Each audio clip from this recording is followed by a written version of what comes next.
Members of the jury, when the evidence in the case raises a question whether a defendant was in fact the criminal actor and necessitates your resolving, your deciding any conflict or uncertainty in the testimony on that issue, you consider that the burden of proof is on the prosecution with reference to every essential element of the crime so charged.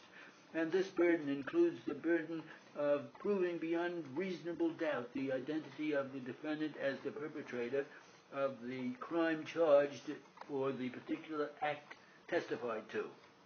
The weight of the evidence is not necessarily determined by the number of witnesses testifying on either side. You should consider all the facts and circumstances in evidence to determine which of the witnesses are worthy of greater credence. You may find that the testimony of a smaller number of witnesses on one side is more credible than the testimony of a greater number of witnesses on the other side. The defendant Rando, testifying on his own behalf, admitted on cross-examination that he had in 1990 been convicted of possession of a stolen car. He explained, as I recall it, that he was merely moving the car from one side of the street to another for somebody when he was arrested.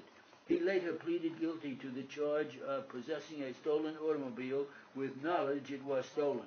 The rule with respect to this conviction is that such conviction may be considered by the jury only insofar as it may affect Rando's credibility as a witness, but must never be considered as evidence of guilt of the crime for which Rando is here on trial.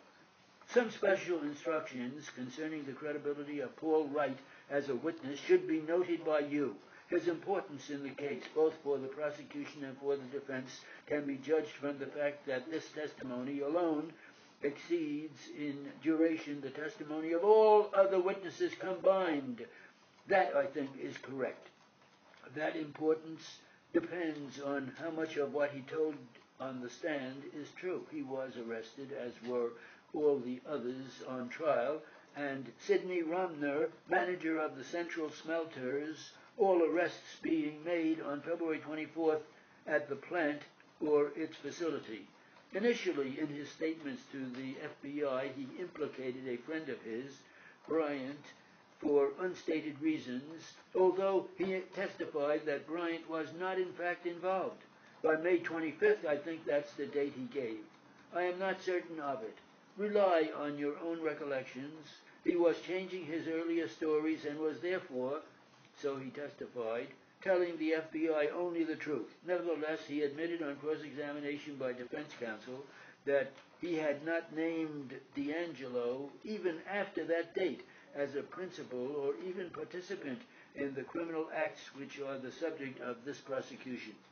By late spring, moreover, or early spring of 1991, he was admitting his own complicity in 2 hijackings in which guns were brandished and in which none of the defendants here on trial were involved.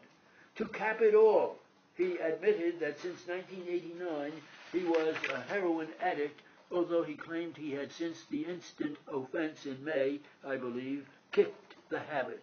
The prosecutor for 2 of the 3 crimes he was charged with, including the present one, was pending in the state court, that is, the court of the state of New York, not in the federal court, and the penalties he faced should he be convicted were long terms of imprisonment.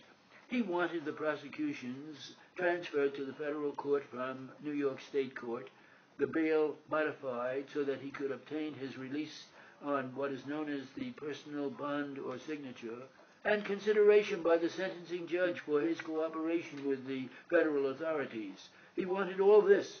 His first 2 conditions were by the author. The 2 state prosecutions were transferred to the federal court, and he was released on his own bond.